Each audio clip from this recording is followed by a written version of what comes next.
Hello and welcome to another episode of So What Do You Actually Do? In today's episode, we will continue our little series on jumping into job applications related to some of the interviews that we've done. We started this with Faisal's product design engineer in the link above. You can check that out. And in today's episode, we will go in depth about a job application related to Ashraf's machine learning and AI, which is also in the link up here if you want to correlate or relate what I'm saying today to that episode. So this is the machine learning AI job application. And for that, I'll jump straight into the job posting. So in today's episode, I found this machine learning job for Microsoft. Just really Googled machine learning and AI engineer near Washington, D.C. I completely butchered Washington, but it's okay. That's why AI is there. AI is to fix some of these things. Someone's job was that. Anyways, so moving on with this job, it's taking place in Washington State, not DC. Um, Willing to make the move, I guess. What is that job about? So make it easier to jump into this job. I decided to go on the ZipRecruiter to look at it. This is a security related job. So this is working with Microsoft Security. You can see here, and you'll basically be also working with the cybersecurity team essentially. So whenever you see security in an IT company or security within IT in a company, it's really related a lot with cybersecurity. This is with their Central Fraud and Abuse Risk CFAR team. I tried to Google more about this team. It's really hard to find information on this. So it's really something that is pertaining to this job application, department type of setup. So if you can ask some of your Microsoft peers if you have any, maybe they'll give you more information on that department or that team specifically. But a lot of what they do is working on risk intelligence, fraud and abuse domain, rich data sets, and brilliance of their engineers. So what is it that they're doing essentially?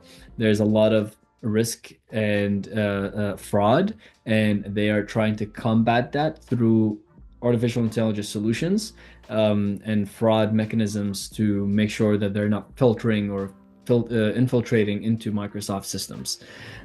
So you're doing a lot of that like wall and how can we make it easier for ourselves so we're not just tackling one thing at a time. We can tackle many things at a time. They're seeking a learning engineer to lead the development of AI solutions. So if you remember from Ashraf's episode, there are three different things that machine learning AI or machine learning and artificial intelligence engineers do. The first thing is that most of the time, the ideas come from a data scientist. Or data analysts. They've jumped into some sort of data sets and they came up with a little solution that can be very beneficial to the company, like Ashraf has mentioned. And then they turn that over to a machine learning and AI engineer because they're thinking, hey, can you make this something that is enterprise scale, right?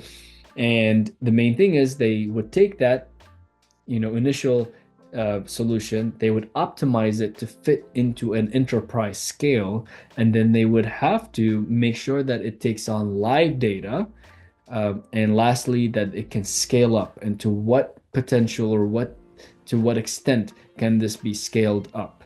One thing to put it on an existing enterprise infrastructure. It's another to scale it up and see how can it grow.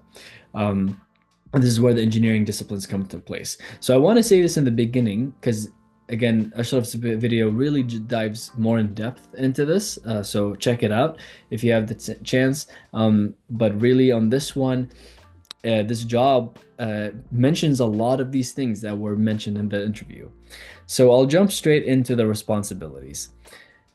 You would collaborate with cross-disciplinary team of engineers, data scientists, and researchers. This is very important. A lot of jobs have collaboration. Don't think that because you learned that in college or in school, coding, that this is all I'm going to do. You will collaborate. So make sure that you're working on the soft skills there. and that you're ready for when you have this interview with the Microsoft or whoever, that you have those skills to collaborate. Develop and maintain data pipelines and dashboards for real-time model monitoring and decision making. Really, exactly what Ashraf has called out in his episode. Um, can you take on live data that is in the moment as opposed to pulling in data sets from yesterday? Because that could be very useless, especially in a security field where you need to be tackling things in a live format. So it's calling that out right away. Second one, build scalable, reliable, and secure systems with comprehensive monitoring and alerting. You need to make sure that you're scaling up the systems so they're tackling many things at the same time. They're not just focused on one thing and they become very niche. So it is this build scalable solutions. And over there on the fourth one, there is produce robust and efficient code, conducting design and code reviews to align with best practices. This really goes hand in hand with what Ashraf has mentioned as well, that AI and machine learning engineers get to scale up or bring up an idea from engineering disciplines and best practices. They're not just data scientists. Data scientists they're going into the theory and they're trying to come up with a best solution. But an engineer would have to take that solution through best practices into a scalable or something that is encompassing. So there's a lot of best practices that you would have to follow. Ensure data integrity, compliance, and system stability through meticulous release management. This really goes into the whole attention to detail and how good are you with code. And I would like to correlate that with the qualification requirements. So they do mention that you would have to either have a PhD, bachelor's, or master's, and depending on that school level, your experience would be dependent on those years of schooling. So a PhD can apply with no years of experience. Master's would have to have at least 1 year of experience, and a bachelor's would have to have at least 2 years of experience. But all of them would require at least 2 years of technical engineering experience and languages that include Python. So any of those different languages or Python, maybe better said that way. So that's also something Ashraf has highlighted in the YouTube episode with him. He mentioned that Python is really a very, very versatile language that can help in that field a lot. So I will go back to the qualification piece there, or responsibilities.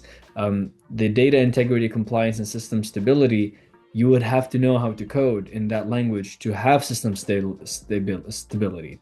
I would highly advise that you don't